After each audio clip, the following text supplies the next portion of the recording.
स्वागत है आप सभी का हमारे यूट्यूब चैनल पे।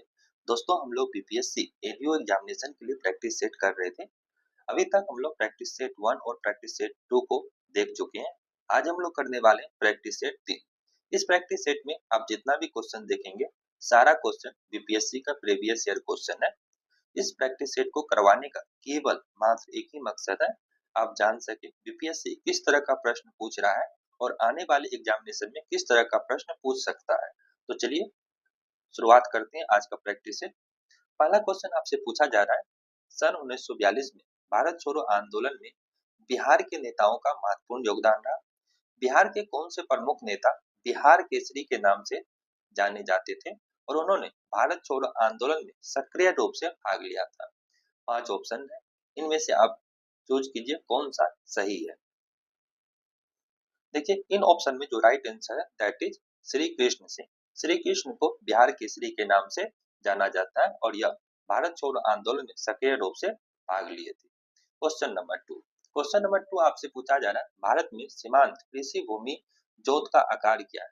भारत में सीमांत कृषि भूमि जोत का आकार क्या है। देखिए इन ऑप्शन में जो राइट आंसर है दैट इज डी। 1 हेक्टेयर से कम को सीमांत कृषि भूमि कहा जाता है। सो 2 का जो राइट आंसर हो गया D. Let's see question number 3। Question number 3 आपसे पूछा जा रहा है, 1946 में गठित अंतरिम सरकार में जगजीवन राम को कौन सा विभाग सौंपा गया था। जगजीवन राम को कौन सा विभाग दिया गया था।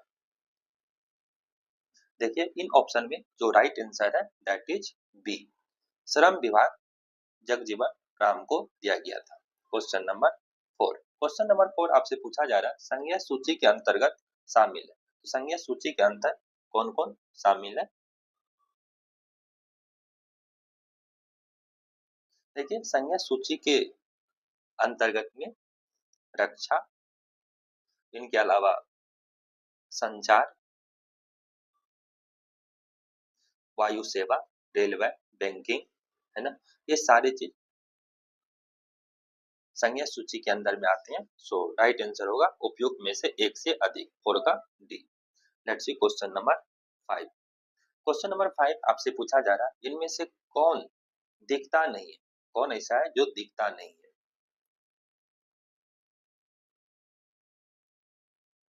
देखिए वैदिक ज्योतिष के अनुसार राहु को नवग्रह में से एक स्थान दिया गया दिन में।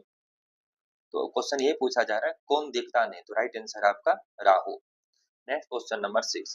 किस पठार पर कर्क रेखा तथा भारतीय मानक समय रेखा एक दूसरे को काटती है। किस पठार पर कर्क रेखा तथा भारतीय मानक समय रेखा एक दूसरे को काटती है। देखिए इन ऑप्शन में जो राइट आंसर है दैट इज बघेलखंड, है ना। बघेलखंड पठार पर कर्क रेखा और भारतीय मानक समय रेखा एक दूसरे को काटती है। जो बघेलखंड का क्षेत्र है ये मध्य प्रदेश और छत्तीसगढ़ में फैला हुआ है। Question number 7। किसान नेता मोतीलाल तेजावत संबंधित थे। किसान नेता मोतीलाल तेजावत संबंधित है, किससे संबंधित है। देखिए इन ऑप्शन में जो राइट आंसर है किसान नेता मोतीलाल तेजावत मेवात भील आदिवासी आंदोलन से संबंधित है। सो राइट आंसर है 7 का B. Let's see question number 8। Bihar के निम्नलिखित राष्ट्रीय राजमार्गों में से कौन सा एक सबसे लंबा है। सबसे लंबा आपसे पूछा जा रहा है। देखिए बिहार के राष्ट्रीय राजमार्गों में से NH-31 राजमार्ग का सर्वाधिक लंबाई है। सो राइट आंसर है NH-31। और भारत का जो सबसे लंबा राष्ट्रीय राजमार्ग है वह है NH-44। ये भारत का NH-44 भारत का सबसे लंबा राष्ट्रीय राजमार्ग है। Question number 9। ब्राह्योनी हिल बिहार के किस जिले में स्थित है। देखिए ब्राह्योनी हिल बिहार के गया जिले में स्थित है। सो राइट आंसर है 9 का ए। और जो ब्राह्योनी हिल है इसका जिक्र रामायण काल में भी देखने को मिलता है। So question number 10। झारखंड बनाने के लिए बिहार को किस वर्ष विभाजित किया गया था। देखिए झारखंड बनाने के लिए बिहार को नवंबर 2000 में, यानी 15 नवंबर 2000 में विभाजित किया गया था। सो राइट आंसर जो है 10 का ए, है ना। झारखंड बनाने के लिए बिहार को 15 नवंबर 2000 को विभाजित किया गया था। 15 नवंबर 2000 को बिहार के दक्षिणी भाग यानी 18 जिलों को अलग करके झारखंड राज्य का निर्माण हुआ था। क्वेश्चन नंबर 10 के बाद क्वेश्चन नंबर 11। क्वेश्चन नंबर 11 आपसे पूछा जा रहा है, झारखंड बिहार का अभिन्न अंग था, यानी बिहार झारखंड का भाग कब कब था? तो राइट आंसर होगा 11 का, दैट इज ए 1199, क्योंकि 2000 में यह अलग हो गया। क्वेश्चन नंबर 12, मध्यकालीन बिहार में बुनियादी प्रशासनिक इकाई के रूप में परगना को किसने विकसित किया? तो परगना को किसने विकसित किया था? देखिए इन ऑप्शन में जो राइट आंसर है that is C, Shershah Suri के द्वारा परगना को विकसित किया गया था। क्वेश्चन नंबर 13, बिहार में वहाबियों की गतिविधियों का मुख्य केंद्र कौन सा था? बिहार में जो वहाबियों की गतिविधि है उनका मुख्य केंद्र कौन था? देखिए इन ऑप्शन में जो राइट आंसर है दैट इज पटना, है ना। वहाबी या सल्फी आंदोलन एक अतिवादी इस्लामी आंदोलन था जिसका श्रेय इमाम मोहम्मद बिन अब्दुल वहाब को दिया जाता था, और भारत में वहाबी आंदोलन पटना बिहार के क्षेत्र में हुआ। सो राइट आंसर है 13 का सी। क्वेश्चन नंबर 14, 1936 में अखिल भारतीय किसान सभा की स्थापना बिहार में किसके नेतृत्व में हुई थी?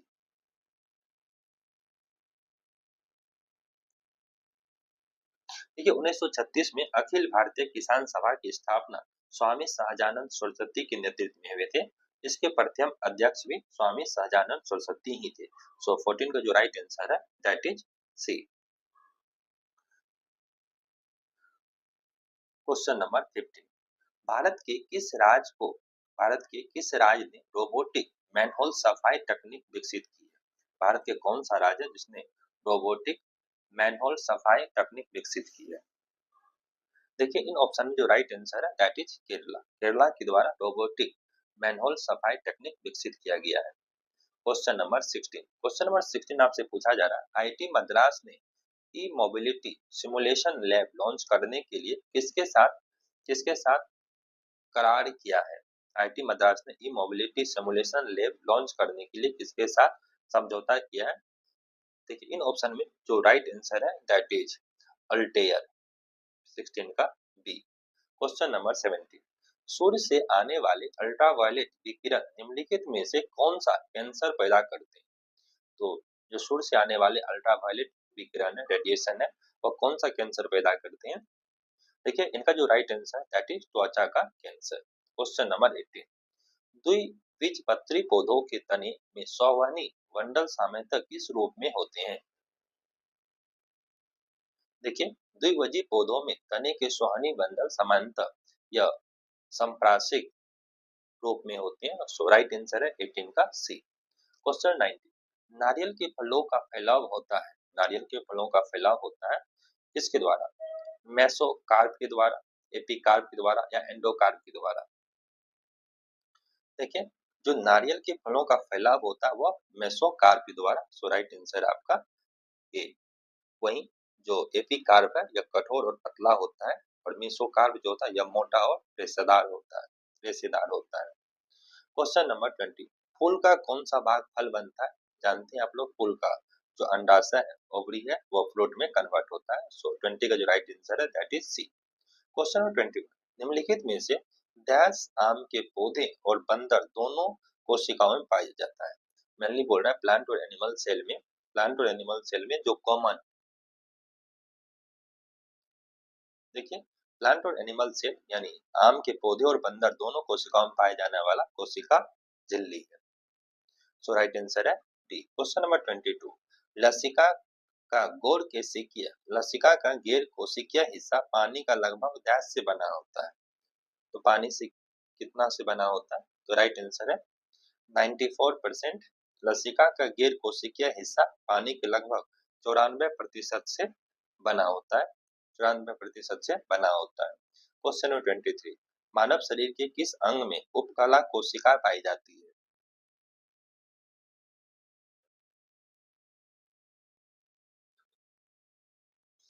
देखिए प्राणियों के शरीर की बाहरी सतह और शरीर के अंदर स्थित विभिन्न अंगों के बाहरी तथा भीतरी सतह का निर्माण करने वाले ऊतक को उपकला ऊतक या उपकला कोशिका कहते हैं। वास्तव में उपकला कोशिका शरीर की एक विशिष्ट कोशिका होती है जो अंगों को आच्छादन करके उनकी रक्षा करती है। यह अंग जैसे गुर्दा, फेफड़ा, जिगर आदि में पाई जाती है। सो आपसे बोला, मानव शरीर के किस अंग में उपकला कोशिका पाई जाती है? तो इन ऑप्शन में जो राइट आंसर होगा 23 का, दैट इज ई, उपयुक्त में से कोई उपयुक्त में से एक से अधिक। क्वेश्चन नंबर 24, क्वेश्चन नंबर 24 आपसे पूछा जा रहा है, आधुनिक रासायनिक शास्त्र का जनक किसे कहा जाता है? आधुनिक रसायन शास्त्र का जनक किसे कहा जाता है?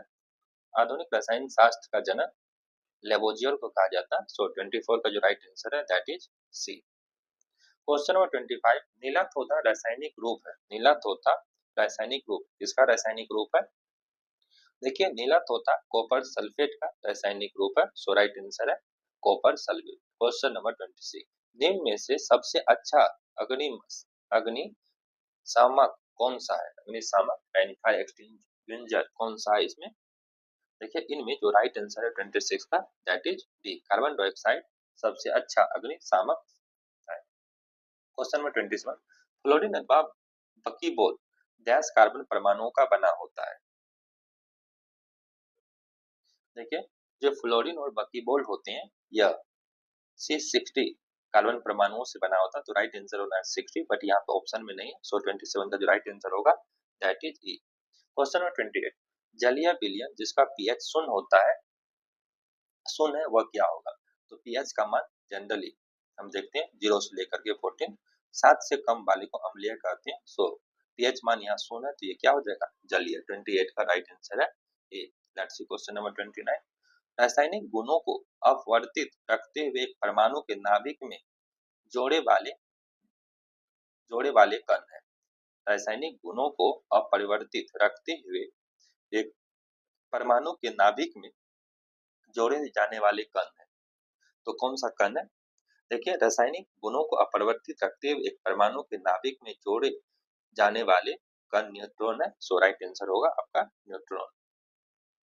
क्वेश्चन नंबर 30, जिन डिब्बों में खाना पैक किया जाता है उन पर टिन की परत चढ़ी होती है, न कि जिंक की। क्योंकि जिंक जो है टिन की तुलना में अधिक प्रतिक्रियाशील होती है। सो राइट आंसर है 30 का B. Let's see question number 31, किसी विखंडनीय द्रव का क्रांतिकी दरम्यान यानी क्रिटिकल एंगल कितना होगा? देखिए, किसी विखंडनीय द्रव का क्रांतिक दरम्यान होगा श्रृंखला अभिक्रिया हेतु आवश्यक न्यूनतम द्रव्यमान। 31 का जो राइट आंसर है that is B. Question number 32, किसी शब्दकोश में लिखे छोटे अक्षरों को पढ़ते समय आप निम्न में से कौन सा लेंस पसंद करेंगे?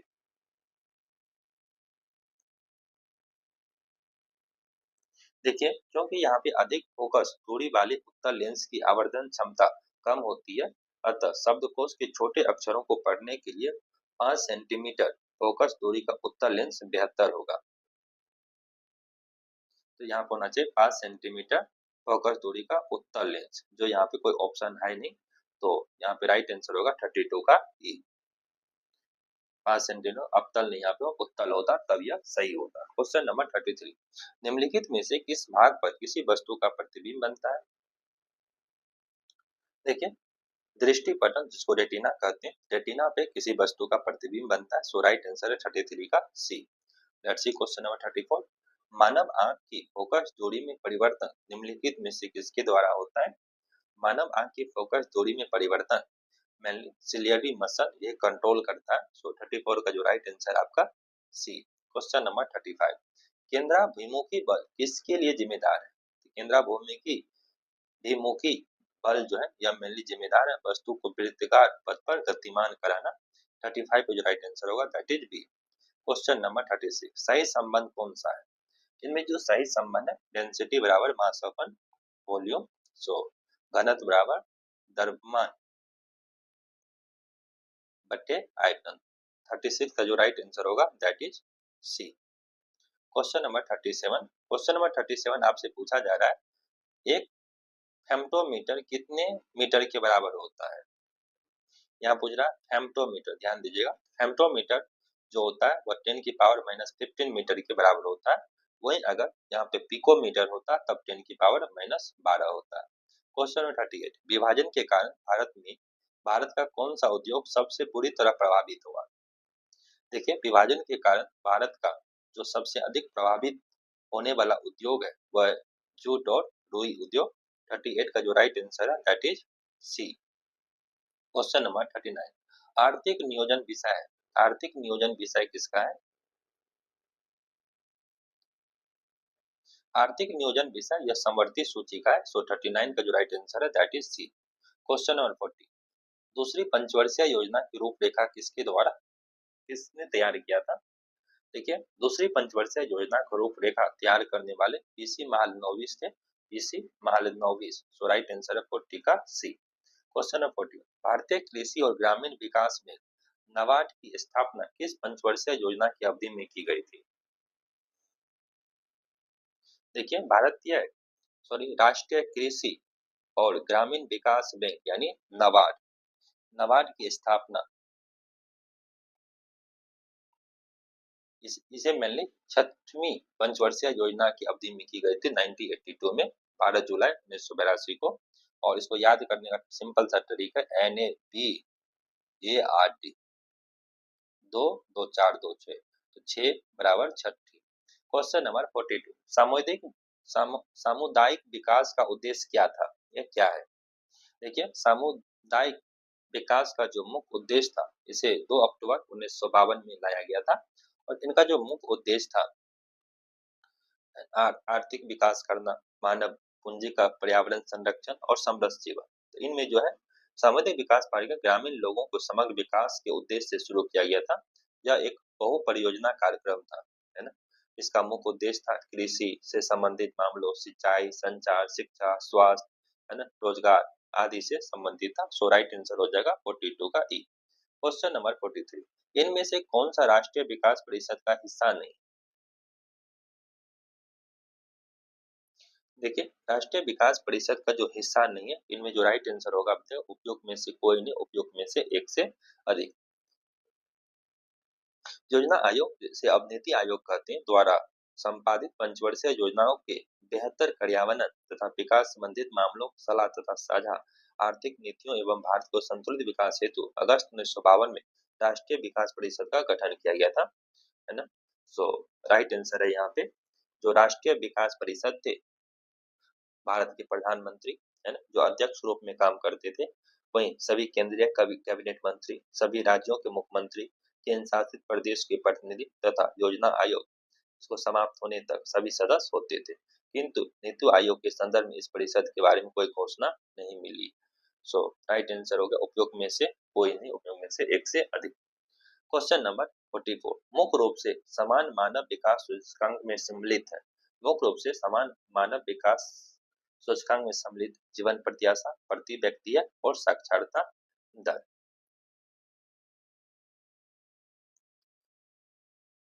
इनमें से तीनों सही है। सो राइट आंसर होगा 44 का डी, उपयुक्त में से उपयुक्त सभी। क्वेश्चन नंबर 45, भारत में चलित न्यायालय किसका मानस पुत्र है?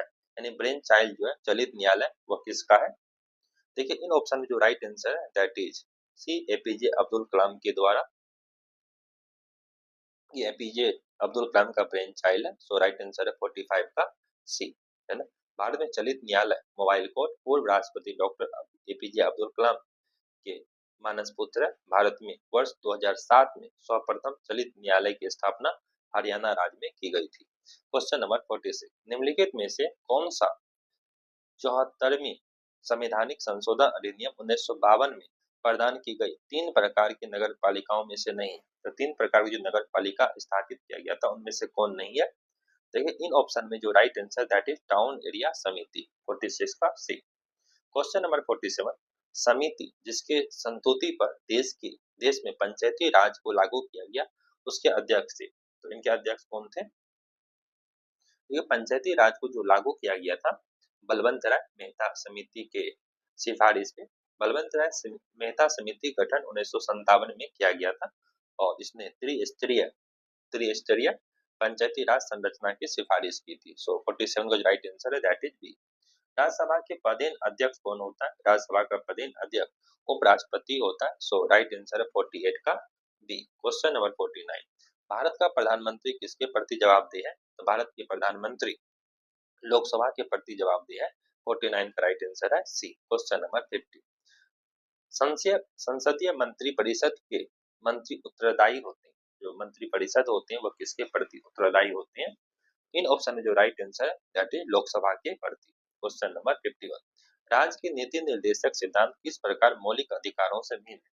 आप लोग जानते हैं जो राज्य के नीति निर्देशक तत्व है यह enforceable in court of law में नहीं है, वही जो मौलिक अधिकार है वह इनफोर्सेबल है। राइट आंसर है 51 का दैट इज सी। निर्देश प्रवर्तनीय नहीं है जबकि अधिकार प्रवर्तनीय है। क्वेश्चन नंबर 51 का 52, क्वेश्चन नंबर 52 आपसे पूछा जाए एक कल्याणकारी राज्य के आदर्श वर्णित है। एक कल्याणकारी वेलफेयर स्टेट कहाँ पे वर्णन है? तो ये राज्य के नीति निर्देशक तत्वों में है। 52 का जो राइट आंसर है ए। क्वेश्चन नंबर 53, संवैधानिक उपचार का अधिकार किसके अंतर्गत आता है? संवैधानिक उपचार का अधिकार या संवैधानिक मौलिक अधिकार के अंदर आता है अनुच्छेद 32 के तहत। क्वेश्चन नंबर 53 का जो राइट आंसर है आपका that is question number 54।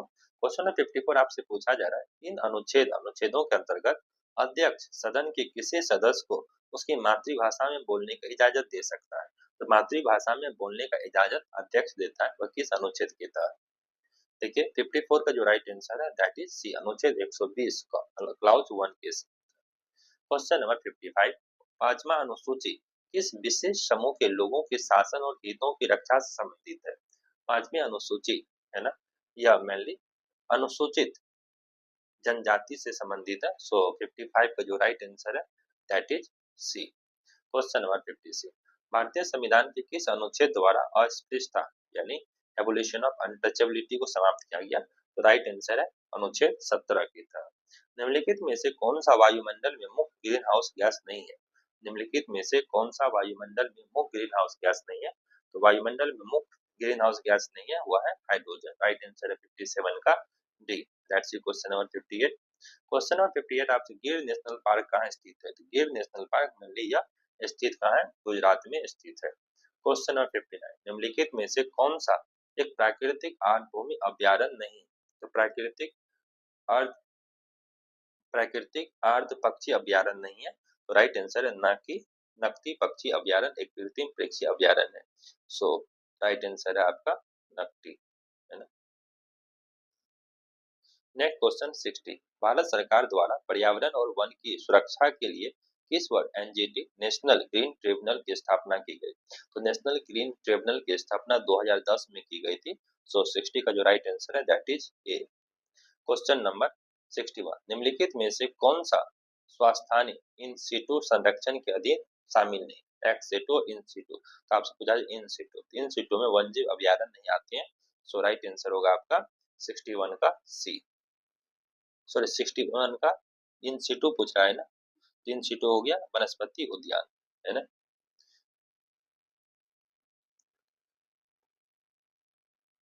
Sixty one का जो राइट आंसर है दैट इज ये वनस्पति उद्यान इसमें शामिल नहीं है।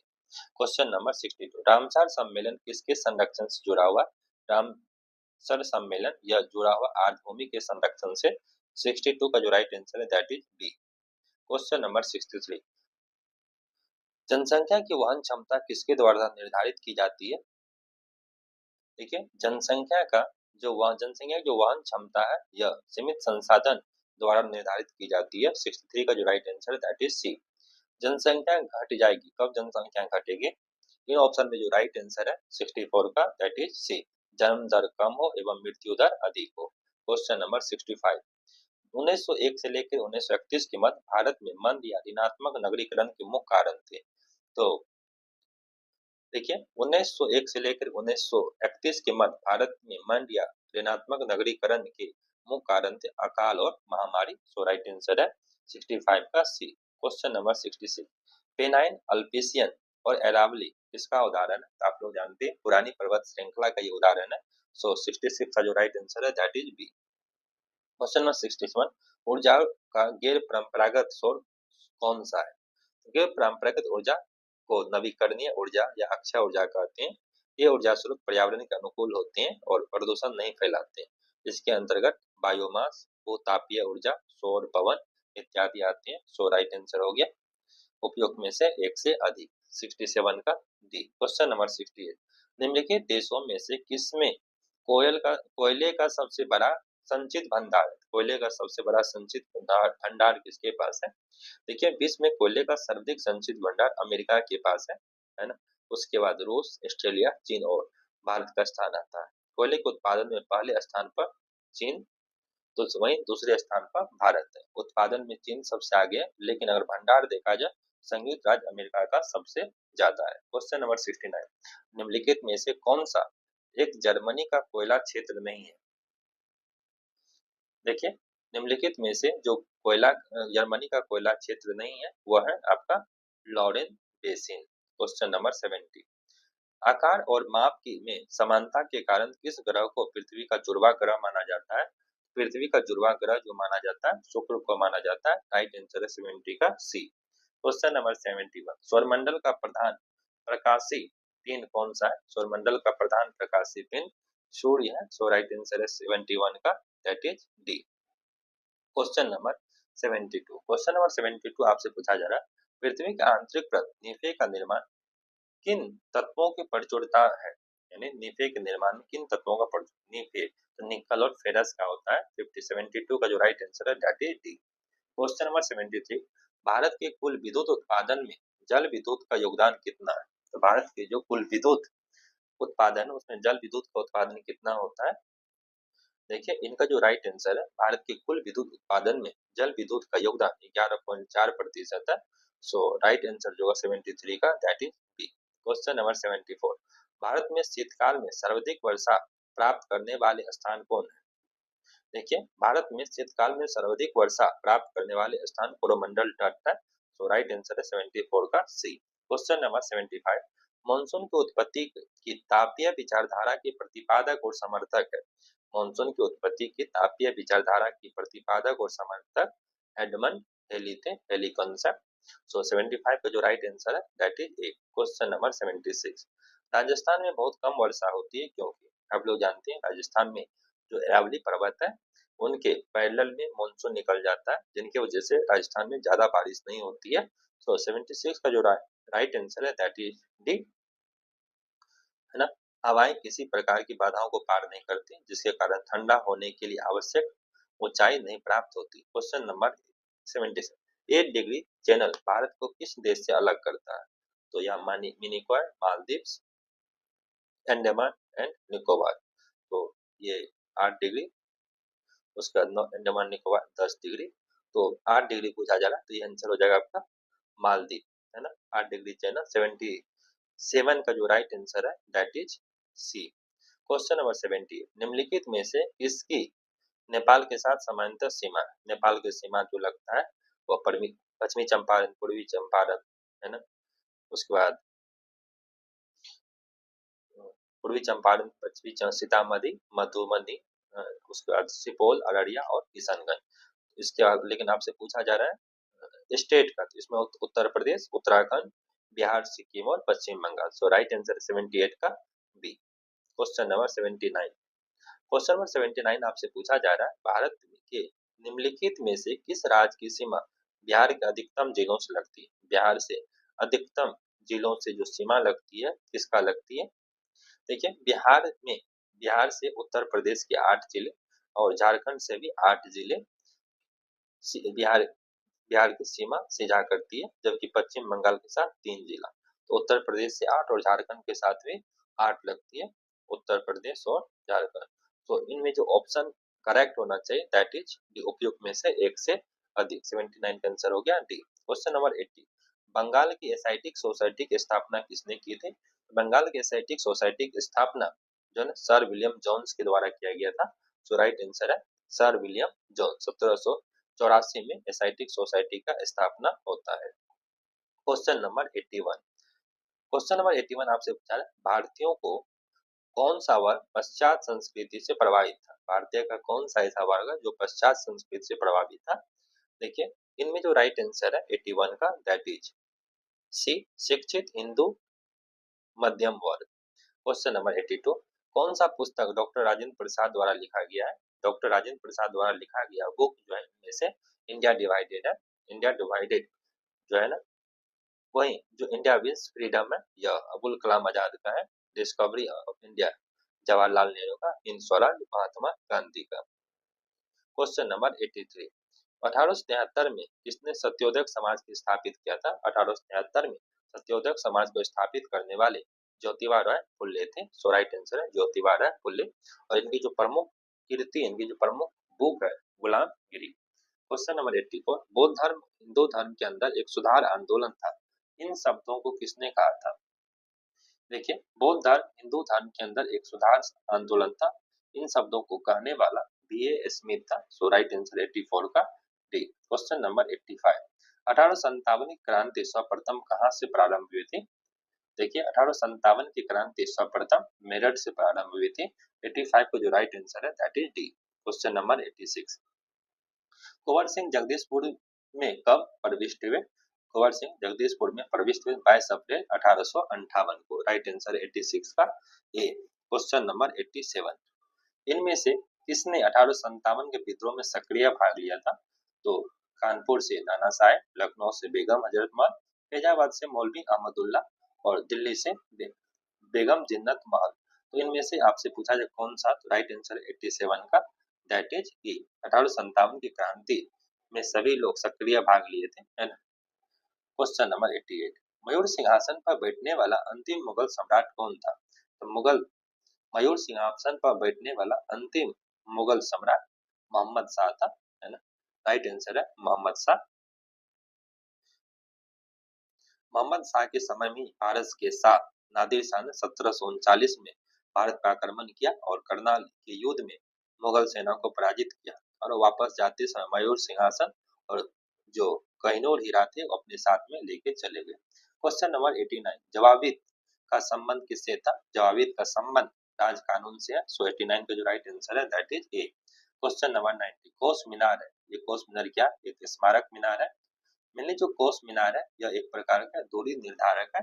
सो 90 का जो राइट आंसर है दैट इज बी। क्वेश्चन 91, निम्नलिखित वंशों में से किस वंश ने सबसे पहले शासन किया? तो आप जानते हैं जो मुगल का जो सल्तनत का वंश रहा वो कित सेल्लो, गुलाम वंश, खिलजी वंश, तुगलक वंश, सैयद वंश और लोधी वंश। तो आपसे पूछा इसमें खिलजी, तो राइट आंसर होगा 91 का that is C. Question number 92, बाजार नियंत्रण के लिए कौन सा सुल्तान प्रसिद्ध है? बाजार नियंत्रण के लिए मेनली जो प्रसिद्ध है वह था अलाउद्दीन खिलजी। 92 का जो राइट आंसर है दैट इज ए। 93, खिलजी वंश के प्रथम शासक कौन थे? खिलजी वंश के जो संस्थापक थे वो जलाउद्दीन खिलजी थे। 93 का जो राइट आंसर है that is a. Question number 95, 93 के बाद 94, अजंता की गुफाएं किस राज्य में स्थित है? अजंता की गुफाएं महाराष्ट्र में स्थित है। 94 का जो राइट आंसर है दैट इज बी।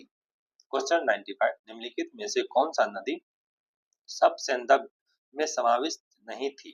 सब संदर्भ में कौन सा नहीं थी? तो इंदस, झेलम, चेनाब, रवि, ब्यास, सतलज। इसमें जो साबरमती नहीं होगा। सो राइट आंसर है 95 का डी। क्वेश्चन नंबर 96, ऋग्वेदिक संहिता का नवमा मंडल पूर्णतः किसको समर्पित है? जो नवमा मंडल है यह मेनली जो समर्पित है वह किसको समर्पित है? देखिए यह जो है ना सोम और इस पे पर नामांकित देवताओं को संबंधित है। सो 95 कहोगे 96 में पूछा जाए ना, 96 जो राइट आंसर होगा दैट इज डी। क्वेश्चन 97, वो बोगज कोई का महत्व इसलिए है? तो बोगज कोई का महत्व किस लिए है बताइए। देखिए इनमें जो ऑप्शन जो राइट आंसर होगा दैट इज 97 का ए, है ना। एशिया माइनर में जो बोगज कोई नामक स्थान है इस पर लगभग ईसा पूर्व 1400 का संधि पत्र अभिलेख मिला है। इसमें इंद्र, मित्र, वरुण और नामक आदि वैदिक देवताओं का नाम है। सो राइट आंसर है ए। क्वेश्चन 98, निम्न में से किस हड़प्पन कालीन स्थल में हल का टेराकोटा प्राप्त हुआ? हल का टेराकोटा कालीबंगन राजस्थान से मिला है। राइट आंसर 98 का सी। क्वेश्चन 90, पाटलिपुत्र में कौन सा बौद्ध संगति आयोजित हुआ? तो जो बौद्ध संगति 4 आयोजित हुए तो आपसे पाटलिपुत्र में जो ना राजगीर, वैशाली, पाटलिपुत्र यानी तीसरी जो है बौद्ध संगति पाटलिपुत्र में आयोजित किया गया था। क्वेश्चन नंबर 100, त्रिपिटक किसकी धार्मिक पुस्तक है? त्रिपिटक बौद्ध से संबंधित है। तीन पिटक, सूत पिटक, विनय पिटक और अभिधम पिटक। सो फ्रेंड्स, इस वीडियो में हम लोग देखें प्रैक्टिस सेट 3 और यह इनिशिएटिव आपको काफी पसंद आ रहा हो। यहाँ हम डिटेल एनालिसिस नहीं कर पा रहे हैं क्योंकि समय का कॉन्स्टेंट है। हम इसका डिटेल एनालिसिस भी करेंगे जब एग्जाम ओवर हो जाएगा। Thank you so much for watching this video. और ये वीडियो हमारा पसंद आए, हमारा इनिशिएटिव पसंद आ रहा है तो आप हमारे चैनल से जरूर जुड़ जाइए क्योंकि अभी हम मार्केट में नहीं है, थोड़ा सपोर्ट कर दीजिए। धन्यवाद।